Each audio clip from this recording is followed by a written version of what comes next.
Hey everyone, welcome back to Reading with Tatiana. Today I'm reviewing a physical book because I had to pick this up to support Britney Spears. Is The Woman in Me, Britney Spears memoir, and I gave this book an easy 5 out of 5. I started it last night and I finished it in like 2.5, 3 hours. It's just quite an easy read and it reads like her journal, her diary, and I feel if you grew up with Britney, you just can't not but read it and support it. Today, my Booktuber shout goes out to Sarah, the Magical Reader. I came across her channel recently because she posted a Booktube newbie tag. However, she's not new to Booktube. She has a few years of content. She took a break, I think, to change jobs, to pursue writing, and she actually has a children's chapter book available on Amazon called The Victory Gallop. So if you want to show her some support, check out her channel, check out her works.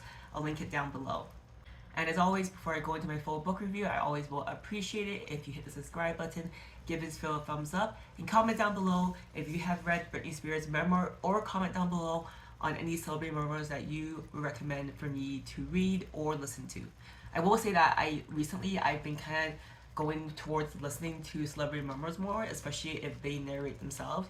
Just because I've read a few celebrity memoirs where I'm just like, oh, I kind of wish I listened to them narrating it. However, for Britney one, I knew Michelle Williams was narrating it, and I hear that she does a great job.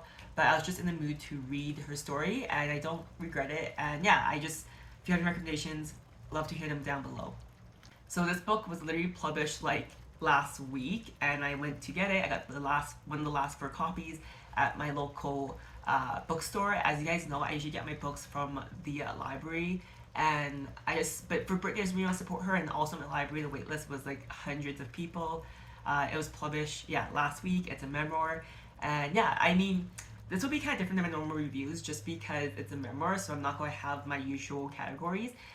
So I guess if you're watching this and you don't know who Britney Spears is, like, I will talk about her in the context of me as a person and why she has such like a hold on me. Not a hold, like I support Britney. I'm not a diehard fan, but when I was in grade 6 or 7, Britney Spears came out with "Baby One More Time."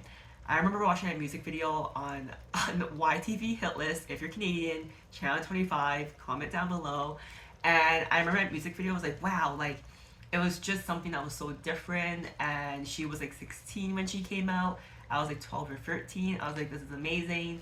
And I don't know, like I feel I grew up in the era where, yes, there was internet at home if your family had a computer at home, but it's not like I was on the internet all the time. So music videos were very monumental in carving my childhood and my teenage years. And Britney Spears was definitely one of those people.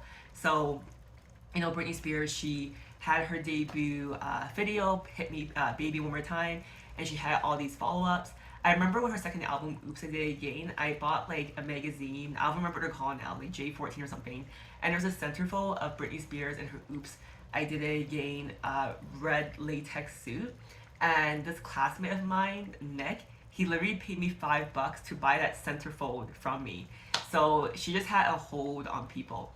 And it's just funny because Nick could have probably bought that magazine for a lot cheaper, but he offered $5 to me, and I said, yeah, go for it. And then Britney, she had a Crossroads movie. I remember that was super exciting because that's when also like "I'm Not a Girl, Not Yet a Woman" came out, and I was a teenager. I was like, oh my god, I relate to the message in the music video, and I thought it was so cool that she was a singer and also an actress and a great dancer. And as I age, I also love and still love following celebrity gossip. But back in the 2000s, celebrity gossip was unhinged, especially paparazzi. They could do whatever they want to follow people. So during this time, no, I will admit, I was young. I would read Perez Hilton, which in hindsight is totally toxic, awful. But I followed Britney Spears, break up with Justin Timberlake, and then marrying Kevin Federline, having 2 kids, and having that chaotic TV show with Kevin Federline. And then she like married someone in Vegas and got annulled, and then all these things that happened, and then all these like crazy paparazzi pictures, and then she lost the custody of her kids, and then she was deemed not fit to be able to take care of herself.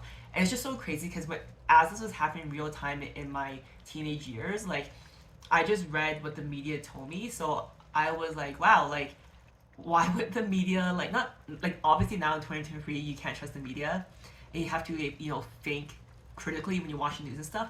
But back then, like, I feel things were just different. You just can't believe what you read and saw, and I just felt like Britney was just on this downfall. But as you know, in recent years, Britney Spears, there's like this Free Britney thing that happened a few years ago, and people thought that guy was crazy, filming himself crying over Britney. But I think that got like some momentum, and like people came to realize that Britney is like basically a prisoner to her father. And for a long time we all believed that it was because for her best interest. But if she really is deemed unfit to take care of herself, why does she have a residency in Vegas? Why is she performing all the time? It just made no sense. And then also, like, if you follow like social media and stuff, she had her Instagram account where she would post like these videos that seem kind of like not all there, or maybe like not well adjusted. But she had this crazy upbringing where she wasn't able to really adjust or have the tools or the support. So anyways, long story short, sorry I'm rambling, obviously a Britney fan. Long story short is basically she was able to leave the conservatorship finally last year, and since then she has written this memoir to share her side of the story freely and unfiltered. And it's just such a great book because she addresses so many things throughout her career, and throughout all the paparazzi stuff, where like I saw one side of the story on the internet and she's sharing her side of it. And when she shares her side, can we understand why she acted that way, why she shaved her head, why she attacked the paparazzi with an umbrella, all these things. And even at the time, even when she was antagonized, people knew what they were doing to push her, and they still did it for that money shot. It's just like so crazy. And like this book really reveals like her and Justin Timberlake's relationship, and with Kevin Federline, and how they didn't really have her best interest in mind. I feel like Justin Timberlake's getting like really like really not canceled, but like just really having a tough go around media based on this book. But Britney really mentions that she's not sharing this stuff because she's trying to like take Justin down. She's sharing it because she wants to share what happened to her and Justin, because it was something they both experienced. And she's like, I feel this book is really cathartic for her to share, and I think that's why it's so easy to read, because it really reads like a journal. Like there isn't like one word I had to look up, which I really appreciate. So yeah, that's basically the premise of the book, her sharing her story, you seeing her side of all the events and all that kind of stuff. And I think it's just really great that she was able to finally share it unfiltered, because she was in that conservatorship for 13 years. And whatever happens to Britney, like it seems like she's not really sure what she even wants for herself now that she's in her 40s, but she now has the freedom to explore and do things. And no matter what she does in her life, like I can't judge her, because she truly wasn't given the tools to not just succeed as a celebrity, but to even just like exist as a human. Like I just hope whatever time she has on this earth left, she's able to enjoy it for herself and herself only. Anyways, that's my spiel. I think I kind of shared like the things I like, things I didn't like, the common themes. You kind of get just so speed past those sections. On Goodreads, this book got 4.33 out of 5, which I think is accurate, but I think things will change obviously as time goes.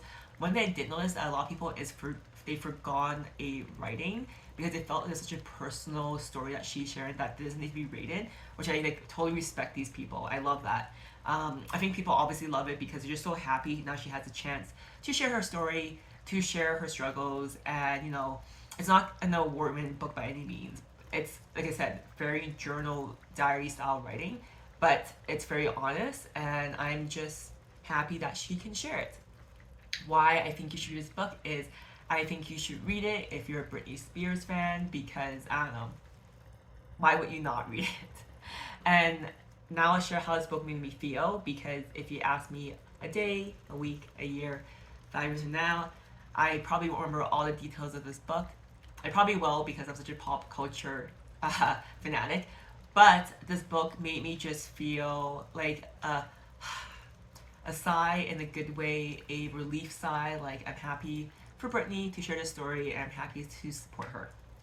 Thank you for watching until the end of my book review for Britney Spears, The Woman in Me, and I'll see you guys next time for my next book. Bye guys.